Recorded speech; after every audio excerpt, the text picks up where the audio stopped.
परमेश्वर का पवित्र वचन प्रेरितों के काम उसका 11 अध्याय 1 वचन से लेकर 18 वचन तक पढ़ा गया और ये तीसरा पड़ाव है, तीसरा सेक्शन है। इससे पहले हमने 2 सेक्शन देखे हैं, एक चैप्टर से चैप्टर 6 तक और उसके चैप्टर 6 उसके 5 वचन में हमें पढ़ते हैं कि कलीसिया बढ़ती गई, वचन बढ़ता गया और चेलों की गिनती बढ़ती गई। एक बहुत बड़ा समाज जो है चेलों के साथ आ मिला।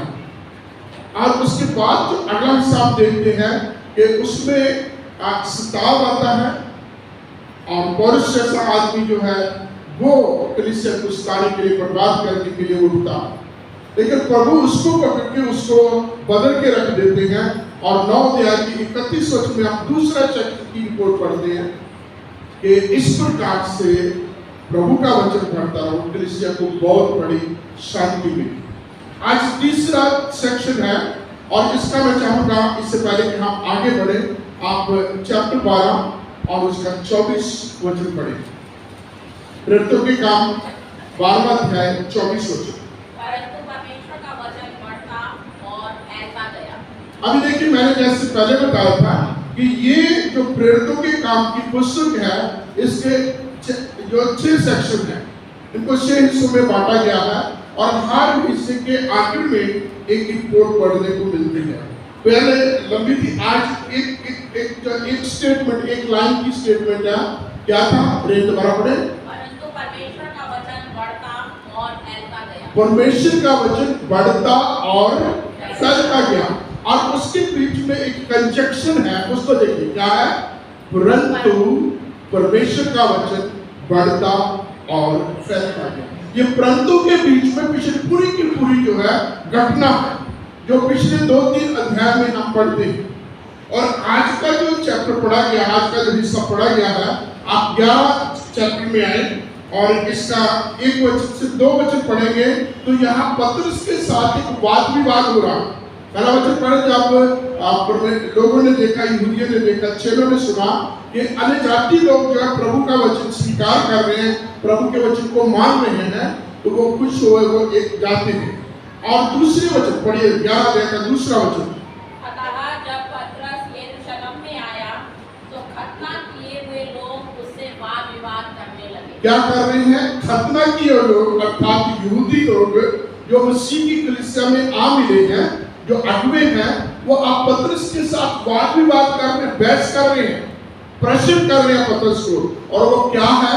आगे मिले क्या है कि तू दूसरी जगहों पर जा करके खतना रहित लोगों को, अन्य जाति लोगों के साथ तू मिलता रहा, उनके साथ खाना खाता रहा।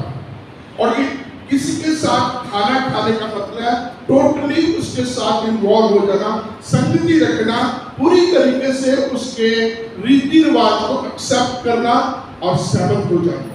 पतरस के ऊपर ऑब्जेक्शन है, इसके साथ वाद विवाद है कि तू अन्य जातियों के साथ जा रहा, तो अन्य खतरा रहे लोगों के साथ खा पी रहा। और पतरस इस चीज को समझाने के लिए और हमें जो है इस बात को समझने के लिए हमें वहीं जाना पड़ेगा जहां से हमने पिछली बार छोड़ा था, और वो था 9 अध्याय उसके 1 वचन से 31 वचन तक हमने पढ़ा, जब पौल का परिवर्तित होता है। पौल परिवर्तित होते हैं और एक बहुत बड़ा बदलाव आता है, कलीसिया को शांति मिलती है। और 9 अध्याय के 32 वचन में हम आगे फिर हम जो है पतरस के द्वारा उस सेवकाई को देखते हैं जो पतरस पवित्र आत्मा की सामर्थ्य में होगा, कलीसिया के बीच में उसको इस्तेमाल किया जा रहा है। वहां बड़े अद्भुत रीति से कार्य होते हैं। पतरस को परमेश्वर पवित्र आत्मा की सामर्थ्य से भर करके वहां बहुत इस्तेमाल करता है। यहाँ तक एक डॉर्किस, एक विश्वासिनी है, एक सेविका है, वो बहुत सेवा करती है, बड़ी भलाई के काम करती है और उसकी मृत्यु हो जाती है। और पतरस को बुलाया जाता है, तू जहाँ कह दिया तुरंत हमारे पास आ। और जब पतरस आता है, उस डॉर्किस को नहला के, कपड़े पहना करके अटारी में रख दिया जाता है। और जब पतरस आता है तो लोग, महिलाएं जो है, जो इस डॉर्किस के काम थे, जो कपड़े सिलने के लिए अलग अलग तरीके से जो लोगों के लिए, विधवाओं के लिए कार्य करती थी, उनको रो रो के दिखा करके पतरस को बताती है और पतरस लोगों को अलग करता, घुटने टेक के प्रार्थना करता है और वो पवित्र आत्मा की सामर्थ्य से भर करके उसको जीवित कर देता है। फिर बुलाता है और वो हाथ बढ़ा करके उसको खड़े करता है।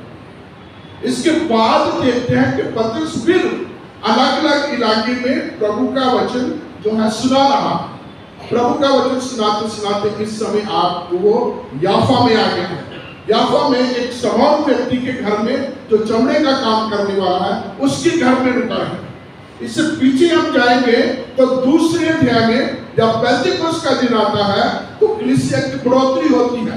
120 लोगों की जमात है, बड़े थोड़े से नंबर है और परमेश्वर ने अपने पवित्र आत्मा के सामर्थ्य से परिपूर्ण करके इस 120 माइल का एक ऐसा मूवमेंट बनाया जो वर्ल्ड का सबसे बड़ा क्रांतिकारी आंदोलन था, एक क्रांतिकारी मूवमेंट था जो आज भी इस आखिरी समय आज के दिन तक भी वो चलता आ रहा है।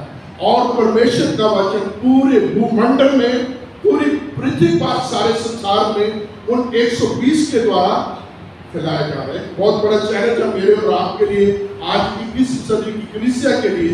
वो 120 थे और 120 ने पूरे विश्व को वचन से भर दिया और यहूदियों का, उस समय के याजकों का, उस समय के जो मसीह विरोधी समाज थे, जो धार्मिक अगुवे थे, उनकी स्टेटमेंट थी कि you have turned the world upside down.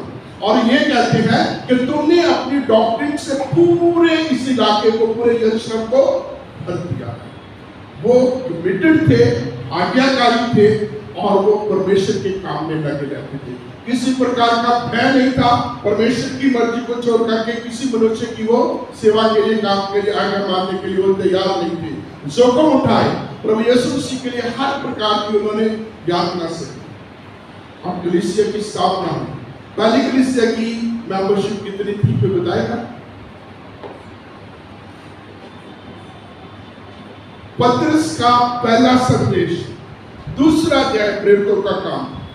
पहले दिन में आप 36 वचन से आगे देखेंगे तो वचन कहता है 3000 के लगभग मनुष्यों ने, आदमियों ने बपतिस्मा लेकर के जो है प्रभु का बपतिस्मा लिया। प्रभु के नाम में, यीशु मसीह के नाम में बपतिस्मा लिया।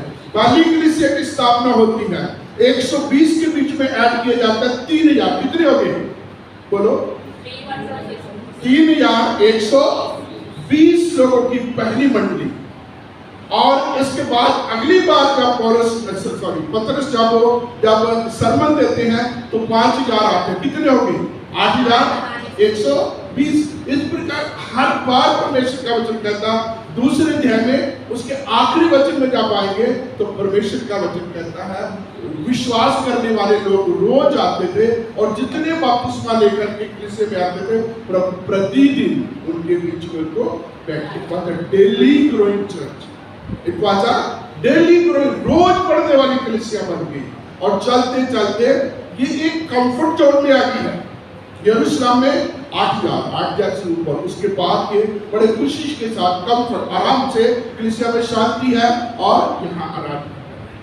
अब प्रभु ने इनको आदेश क्या दिया था? मतलब 28 में पढ़ते हैं, उसके 18 से 20 वचन में पढ़ते हैं। हर जगह पर उस महान आदेश के बारे में पढ़ते हैं। आप लोगों को पता क्या है? सब जातियों में जाओ, जो बातें मैंने तुम्हें सिखाई उन्हें मानना सीखो, चेले बनाओ, पिता पुत्र पवित्र आत्मा के नाम से बपतिस्मा दो और मैं जगत के अंत तुम्हारे साथ। प्रभु ने कहा है पूरे जगत में जाना है। और ये रुके कहाँ है? रुके कहाँ है? यरूशलेम। यरूशलेम में शांति से आराधना करने, डेली घरों में जाकर के खाते पीते वर्शिप करते हैं और आनंद मनाते हैं।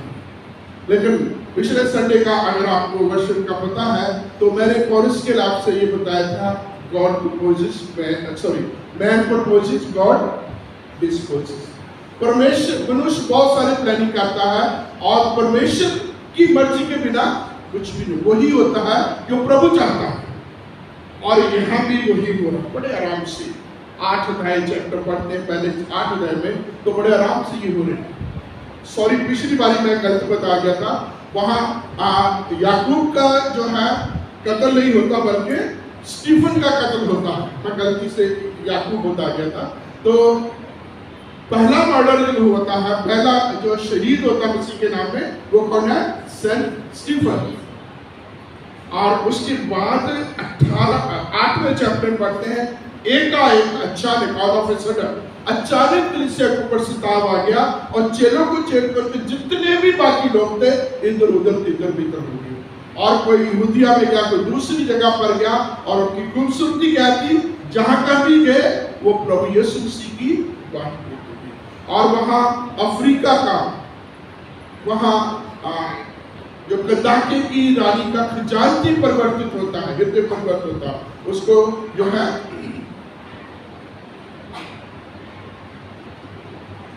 उसको प्रभु का दास जो है वो उसको वचन सुनाता है और वो उद्धार प्राप्त की खुशी के साथ अपने फिर उसका नाम है। जब हम 9वें अध्याय में आते हैं तो आप देखिए प्रभु का वचन जो है वो पौलुस के पास पहुंचता है और जाता कौन उसके पास जाता कौन है? हनन्याह नामक व्यक्ति जाता है। और हनन्याह को क्या गया? सामने वाली सीधी वाली गली, यहूदा का घर, पौलुस नाम का व्यक्ति जो इस समय रोशनी उसकी बंद हो गई है, वो प्रार्थना कर रहा है। और इस हनन्याह के बारे में आप पढ़ेंगे तो किसी भी लिस्ट में उसका नाम नहीं है। हनन्याह का किसी भी लिस्ट में नाम नहीं है। इस 9 अध्याय से पहले 9 अध्याय के बाद में कहीं भी उसका जिक्र नहीं आता। तो एक तरीके से अननोन व्यक्ति को, एक ऐसे साधारण से व्यक्ति को परमेश्वर ने चुना और पौलुस जैसे महान सेवक को उसके ऊपर हाथ रखा। उसने जो है परिवर्तित होने के लिए, उसकी रोशनी को, आंखों की रोशनी को फिर से पाने के लिए उसने ऊपर हाथ रख के प्रार्थना की। यहाँ एक मैसेज मिलता है कि परमेश्वर अपनी महिमा किसी को नहीं देती। मान लीजिए परमेश्वर पतरस को भेजता, याकूब यूहन्ना को भेजता, किसी और प्रोमिनेंट चेले को भेजता, तो क्या कहते कि पतरस जो सौल है या पौल है उसको पतरस ने, यूहन्ना ने, याकूब ने, इसने परिवर्तित किया। और इस प्रकार एक ऐसा नाम जिसका नाम कभी पढ़ते नहीं। तो जो हम क्रंथियों की पहली पत्री उसके पहले अध्याय में पढ़ते हैं कि परमेश्वर साधारण लोगों को चुनता है, परमेश्वर कमजोर, निर्बल, दुर्बल, निर्धनों को चुनता है, ऐसे लोग जिनका कोई अस्तित्व भी नहीं है, ऐसे लोगों को चुनता है ताकि जो अपने आप को कुछ समझते हैं उनके सामने उनको इस्तेमाल करें। यहाँ पतरस को नहीं चुना, यूहन्ना को नहीं चुना, याकूब को नहीं चुना, बाकी चेलों के किसी भी बड़े लोगों को नहीं चुना, चुने हुए लोगों को नहीं चुना, एक साधारण विश्वासी को चुन करके पौलुस का परिवर्तन किया। और आगे मैं बता रहा था, अभी यूनिवर्सिटी में बैठे हुए थे कि चैप्टर 9 जब पढ़ेंगे तो उसमें बहुत सारे मैसेज हैं। एक वर्ष पढ़ेंगे, बहुत बड़ा आपको मैसेज मिलेगा। तो पौलुस यहाँ परिवर्तित होते हैं और उसके बाद पतरस की सेवकाई चलती है। पतरस जो है याफा में रुक जाता है। याफा में रुकने का मतलब सेवकाई करते करते लोग उसको ठहराते हैं, रोकते हैं। याफा में रुकता है, समाज चमड़ा के काम करने वाले के घर में। और वचन में लिखा दोपहर का समय वो प्रार्थना में है और एकाएक उसने प्रार्थना सुनी। वचन में लिखा है कि जब उसे दोपहर के समय भूख लगी, प्रार्थना में था, भूख लगी, वो बेसुध हो गया। तो उसने स्वर्ग से एक चादर नीचे उतरती हुई देखी। एक दर्शन क्या देख रहा है?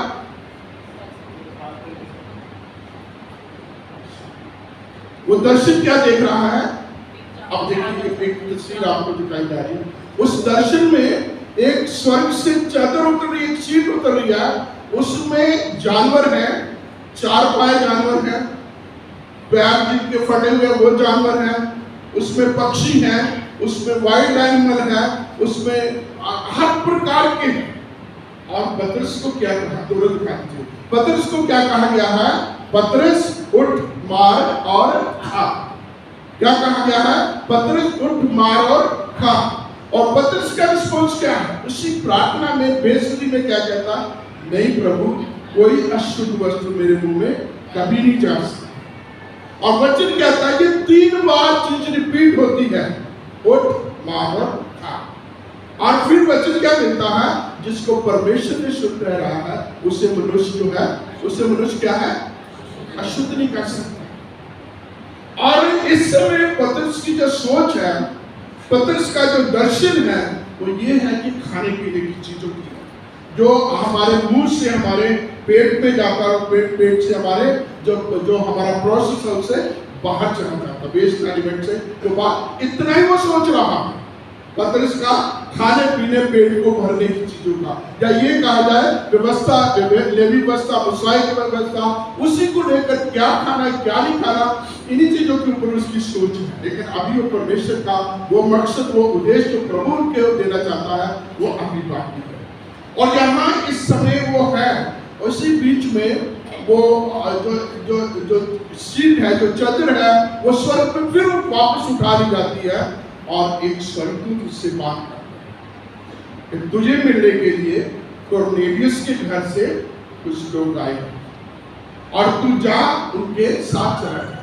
और जैसे ही उसका ये दर्शन चल रहा है और 3 लोग जो आते हैं कोर्नेलियस के घर में, कोर्नेलियस सूबेदार है, प्रार्थना करने वाला, परमेश्वर से डरने वाला है और वो दान देने वाला है। उसकी खूबियां हैं, पहली वो प्रार्थना करने वाला है, जो भी व्यवस्था के अनुसार वो धार्मिकता की सारी व्यवस्था को पूरा करता है, प्रार्थना करने वाला है, दान देने वाला है, प्रभु के भय में चलने वाला है, कहा जाए तो एक नेक व्यक्ति है। लेकिन अभी उसको उद्धार की जरूरत है, प्रभु यीशु मसीह को पाने की जरूरत है, कलीसिया के बीच में शामिल होने की जरूरत है।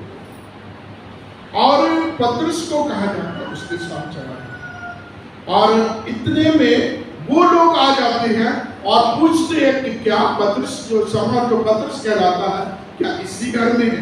और पतरस उनको बुलाता है, उनकी सेवा करता है, रात भर रह करके फिर उनके साथ कोर्नेलियस के घर में जाता है और उनसे पूछता है पूरी दर्शन की। वो भी बताता है कि हमें दर्शन दिया, परमेश्वर ने हमसे बात की। जैसे पिछली बार मैंने आपको बोला था कि जब परमेश्वर अपना योजना को बनाता है, किसी व्यक्ति को चुनता है, वो वन साइडेड नहीं होती, वो दोनों साइड से होती है, दोनों तरफ से होती है। अगर मुझे कहा है जिसके लिए, वो उसको भी तैयार करता है। जैसे मैंने पिछली बार बोला था कि मूसा को चुना था और हारून को साथ जाना था, तो इधर परमेश्वर मूसा के साथ बात कर रहा था, उधर हारून के साथ कर रहा, दोनों बात निकले और एक जगह पर हमें इसी बात मिले।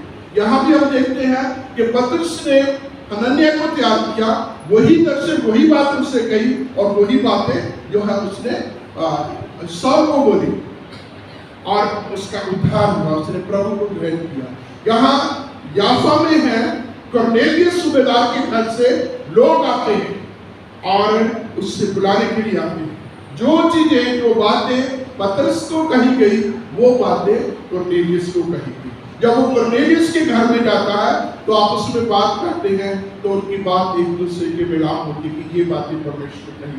पतरस कहता है, हाँ मैंने, तो परमेश्वर ने मुझे भेजा है, आप बताइए क्या करना। जब पूरी बात बताई गई तो प्रभु यीशु मसीह के आदम से लेकर सुसमाचार की ग्वाही जब पतरस देने लगा, तो वचन में लिखा उसके बोलते बोलते, अब वो बोल ही रहा है, तो ये अन्य जाति लोग, नए लोग जो है, अभी वो सीख रहे हैं, विश्वासी भी नहीं है, वो पवित्र आत्मा उनके ऊपर उतरता है, वो बड़ी सामर्थ के साथ वो अन्य भाषा बोलने लगे हैं जो अभी तक उन्होंने भाषा बोली नहीं है, और उस भाषा में वो परमेश्वर की स्तुति, परमेश्वर की प्रशंसा कर रहे हैं।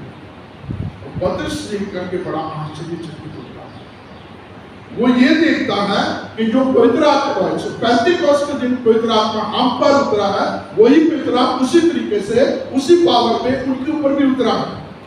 तो फिर वो ये कहता है, अब मैं समझा कि परमेश्वर ने जो मुझे दर्शन दिया था, वो स्वर्ग में जो चादर उतरा, क्या मतलब कि परमेश्वर किसी को क्लीन, किसी को अनक्लीन नहीं कहता। परमेश्वर किसी के बीच में सिटीजन नंबर 1 और सिटीजन नंबर 2 नहीं, किसी को बड़ा और किसी को छोटा नहीं कहता, क्योंकि यहूदी लोग अपने समय में सबसे अपने आप को उत्तम मानते थे।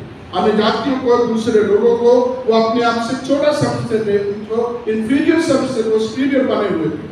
और परमेश्वर कहता, परमेश्वर के घर में, पतरस कहता, परमेश्वर के घर में कोई भी किसी का भी पक्षपात नहीं, किसी की मुंह देखी बातें नहीं। और वो कहता, अब मैं समझा कि जो आत्मा परमेश्वर यहूदियों को, जो खतरा वाले को देता है, वो खतरा रहने वालों को भी वही आशीष देता है। और फिर पतरस बोलता है, अब बताओ कि जिनको परमेश्वर चुन रहा है, जिनको परमेश्वर आशीष देता है, जिनको परमेश्वर अपने आत्मा से भरकर वही चीज, वही सामर्थ्य हमें आरंभ में मिली थी उनको दे रहा, तो मैं कौन होता हूँ? मैं कौन होता कि मैं परमेश्वर के कामों को रोक सकूं? 18 वचन में आएंगे, 11वें अध्याय के 18 वचन में आएंगे, तो उसमें जितने भी सुन रहे थे सबके बारे में सारे खामोश हो गए, सारे चुप हो गए पतरस के इस जो है एक्सप्लेनेशन को सुनने के बाद। और उसके बाद सब परमेश्वर की वर्शिप करने लगे, परमेश्वर की स्तुति करने लगे कि परमेश्वर अन्य जातियों को भी अपने कामों के लिए इस्तेमाल करे। तो आज मेरे प्रियो, मेरे और आपके सामने एक चैलेंज है। 2000 साल पहले एक मूवमेंट शुरू हुई थी 120 के द्वारा। हम बहुत सारे इस saint Stephen, saint Francis church में बहुत सारे लोग हैं, बहुत सारी गिनती में अभी भी हम 300 के आसपास लोग हैं। हम सुसमाचार कितना सुनते हैं, हम बहुत सारी एक्टिविटी में रहते हैं, बहुत कुछ हमारे द्वारा होता है। क्या जिसे बोलते हैं ईच वन टीच वन, क्या कभी हम किसी को गॉस्पेल समाचार सुनाते हैं? क्या कभी हम किसी को प्रभु यीशु मसीह की गवाही देते हैं? बहुत सारे ऐसे लोगों को जो परमेश्वर की सेवा में हैं, रिक्शों में चलते हुए, अलग अलग जगह पर, बसों में, ट्रेन में, कहीं भी चलते हुए, उनको मौका मिलना चाहिए एकदम से प्रभु यीशु मसीह की गवाही देना शुरू कर देते हैं। इस आत्मा को, इस जील को हमने अपने आप में करना और प्रभु यीशु मसीह की गवाही, प्रभु यीशु मसीह की सच्चाई को हमें लोगों को बताना है। अभी तक जमाने में, खास करके भारतवर्ष में, क्रिश्चियनिटी को एक एजुकेशन इंस्टीट्यूट की तरह देखा है, एक मेडिकल इंस्टीट्यूट की तरह देखा है, बहुत बड़ा सोशल वर्कर जो कम्युनिटी है इस तरीके से देखा है। लेकिन आज के दिन तक मैं नहीं सोचता कि जो स्पिरिचुअलिटी परमेश्वर ने मुझ में और आप में कलीसिया को दी है उसको भारतवर्ष में अभी तक दिखाई। अभी तक बहुत सारी जगहों पर हमारी बहुत सारी वीकनेस दिखाई जाती है, बहुत सारी हमारी कमजोरियां दिखाई जाती है। 120 ने जमाने को परमेश्वर के वचन से भर दिया। हम बहुत सारे लोग हैं, हमारा भी कुछ दायित्व है।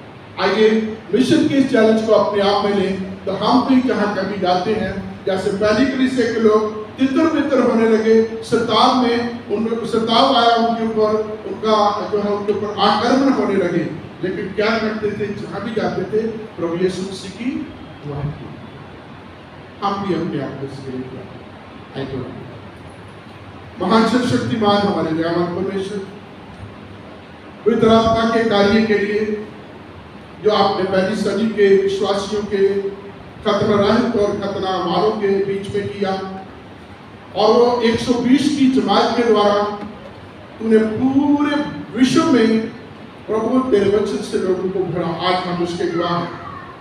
उस मूवमेंट के फल में और आज हमारे ये साथी, हम भी आने वाली इस कलीसिया में अपना योगदान दें। आने वाली पीढ़ी के लिए हम प्रभु तेरा वचन शेयर करने वाले बने। ऐसी हम सबको हमें तैयार कर, ताकि तेरा पवित्र वचन जो पढ़ते हैं, सुनते हैं, मनन करते हैं, उसकी गवाही देने वाले बन सके, ताकि तेरा राज्य आए, तेरी मर्जी पूरी हो और आपके नाम की महिमा, आपके नाम की स्तुति हो। हमारे प्रभु और उद्धारकर्ता मसीह यीशु के पवित्र नाम, आमीन।